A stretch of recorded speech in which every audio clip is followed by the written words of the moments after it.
বর্তমান সভ্যতা প্লাস্টিক নির্ভর। সকালের টুথব্রাশ, টুথপেস্টের টিউব থেকে শুরু করে বাজারের ব্যাগ, জুতো, চশমা, কলম সবই প্লাস্টিকের। বাজারের ক্যারি ব্যাগ, ওষুধের বোতল, কোল্ড ড্রিঙ্কসের বোতল, জলের গ্লাস, চায়ের কাপ, রুটি, বিস্কুট, চানাচুর বা চিপসের প্যাকেট সবই প্লাস্টিকের। কিন্তু আমরা জানিই না ব্যবহারের সময় বা ফেলে দেওয়ার পর হাজারো বিপদ আমরা নিজেরাই ডেকে আনছি। প্লাস্টিকের প্রথম আবির্ভাব 1862-তে ইংল্যান্ডের আলেকজান্ডার পার্কসের হাত ধরে। তিনি এর নাম রাখেন পার্কেসাইন। এরপর যুক্তরাষ্ট্রের জন ওয়েসলে হ্যাট এর উন্নত রূপ দেন সেলুলয়েড। তবে লিও বেকল্যান্ডের হাতেই বাণিজ্যিক প্লাস্টিকের জন্ম 1907-এ, নাম বেকলাইট। এর আরও আধুনিক রূপ আসে 1952-তে। ততক্ষণে উৎপাদন 200 গুণ বেড়ে গেছে।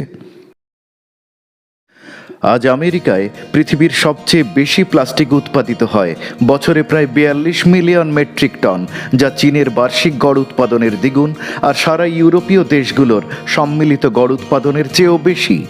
এই প্লাস্টিকের প্রায় 2.5 মিলিয়ন মেট্রিক টন সাগর মহাসাগরে জমা হয়। যুক্তরাষ্ট্রে প্লাস্টিক রিসাইকেলের সময় প্রতি বছর 232 million metric ton greenhouse gas পরিবেশে মেশে। রিপোর্ট অনুসারে 2030 সাল নাগাদ সেখানে কয়লার চেয়ে প্লাস্টিক থেকে বেশি পরিমাণ গ্রিনহাউস গ্যাস উৎপাদিত হবে। বর্তমানে প্রতি বছর পৃথিবীতে প্রায় 8 মিলিয়ন টন প্লাস্টিক শুধুমাত্র সাগর বা মহাসাগরে জমা হয়। ফলে সাগর বা মহাসাগরগুলোর তটভূমি ও উপরিভাগের 40% আজ প্লাস্টিকে ঢাকা। কোভিডের সময় শুধুমাত্র চিকিৎসা সামগ্রীর জন্যে 8.5 মিলিয়ন টন প্লাস্টিক উৎপাদিত হয়েছিল। এই হারে উৎপাদন চলতে থাকলে আর এভাবেই প্লাস্টিক সাগর বা মহাসাগরে মিশতে থাকলে 2030 সাল নাগাদ সমুদ্রে যত মাছ থাকবে তার চেয়ে বেশি প্লাস্টিক থাকবে। প্লাস্টিক মাটিতে মিশে যেতে সময় নেয় প্রায় 400 বছর। এ কাজে সাহায্য করে মাটিতে বসবাসকারী কয়েক প্রকার অণুজীব, যেমন সিউডোমোনাস, ফ্ল্যাভোব্যাকটেরিয়া ইত্যাদি। এরা নাইলোনেজ নামক এনজাইম ক্ষরণ করে প্লাস্টিক অণু ভেঙে দেয়। কিন্তু এই সময় ক্রমাগত মিথেন জাতীয় গ্যাসও উৎপন্ন হয়, যা বিশ্ব উষ্ণায়নের জন্য দায়ী। প্লাস্টিক প্রধানত 7 প্রকার।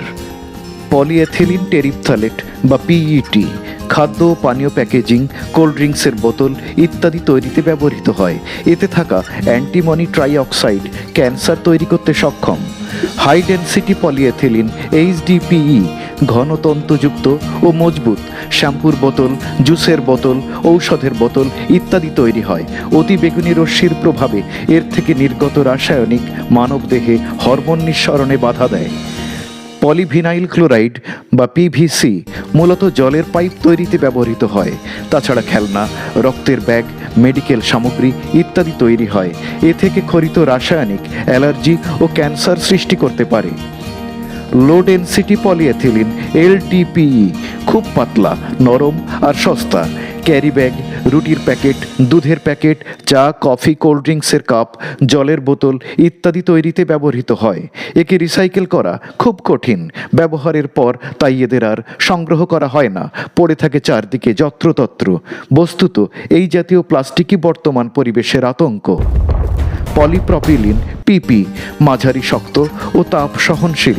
গরম খাদ্যবস্তু সংরক্ষণের পাত্র, শিশুর দুধের বোতল ইত্যাদি তৈরি হয়। একে ফুড গ্রেড বা BPA ফ্রি প্লাস্টিক বলা হয়। খাদ্য সংরক্ষণে একে নিরাপদ মনে করা হয়। পলিস্টেরিন বা PS ডিমের কার্টুন, চা ও কফির কাপ, থার্মোকল ইত্যাদি তৈরিতে ব্যবহৃত হয়। এটি মারাত্মক ক্ষতিকর, মানব শরীরের জিনের উপর প্রভাব ফেলতে সক্ষম। তাছাড়া ফুসফুস ও লিভারের মারাত্মক ক্ষতি করতে পারে। এছাড়া আছে বিভিন্ন প্রকারের মিশ্রিত প্লাস্টিক, যেমন পলিকার্বনেট বা PC, যা দিয়ে চায়ের কাপ, জলের বোতল, দন্ত চিকিৎসার সামগ্রী তৈরি হয়। এতে আছে বিসফেনল A বা BPA, যা নানা প্রকার জটিল ও মারাত্মক রোগের কারণ, যেমন হার্ট, ব্রেন ও নার্ভের সমস্যা, breast cancer, prostate cancer, diabetes, সন্তানহীনতা, স্থূলতা ইত্যাদি। তাই যে কোনো মূল্যে একে পরিত্যাগ করা উচিত। এত কিছু সত্ত্বেও মাউন্ট এভারেস্টের চূড়া থেকে মহাসাগরের গভীর পর্যন্ত প্লাস্টিক আজ বিশ্বের সর্বত্র। তিমির বা কচ্ছপের পাকস্থলিতে প্লাস্টিক, মাছের শরীরেও প্লাস্টিক, সর্বোপরি মানুষেরও পাকস্থলিতে ও রক্তে প্লাস্টিক। রয়টার্সের এক রিপোর্ট এ প্লেটফুল অফ প্লাস্টিক অনুসারে আমরা নিজের অজান্তে প্রতি সপ্তাহে গড়ে 5 গ্রাম বা 1 চামচ প্লাস্টিক খেয়ে ফেলি। এই হিসাবে আমরা সমগ্র জীবদ্দশায় গড়ে 44 পাউন্ড প্লাস্টিক খেয়ে ফেলব। কিভাবে? আসুন জেনে নিই। প্লাস্টিকের বোতলে জল রাখলে প্লাস্টিকের অতি ক্ষুদ্র ও অদৃশ্য কণা জলের সাথে মেশে ওই জল পান করার সময় ওই প্লাস্টিকের কণা আমাদের শরীরে প্রবেশ করে। প্লাস্টিকের পাত্রে গরম পানীয় যেমন চা, কফি ইত্যাদি পান করলে তার সাথে প্লাস্টিক আমাদের দেহে প্রবেশ করে। সামাজিক বা ধর্মীয় অনুষ্ঠানে থার্মোকলের থালা, প্লেট, বাটি ইত্যাদি ব্যবহার করা হয়। ওই সকল পাত্রে গরম ভাত, ডাল, খিচুড়ি, তরকারি ইত্যাদি রাখলে থার্মোকলের ক্ষুদ্র ক্ষুদ্র কণা ও উত্তপ্ত রাসায়নিক খাদ্যে মিশে ওই খাদ্য গ্রহণ করলে তা আমাদের দেহে প্রবেশ করে। অনেকেই প্লাস্টিকের ক্যারি ব্যাগে গরম খাদ্য সামগ্রী যেমন ভাত, ডাল, ঘুগনি, বিভিন্ন প্রকার তরকারি ইত্যাদি বহন করেন। ওই সময়ে প্লাস্টিকের অতি ক্ষুদ্র কণা ও উত্তপ্ত রাসায়নিক খাদ্যে মিশে যায় আর খাদ্যের সাথে আমাদের দেহে প্রবেশ করে।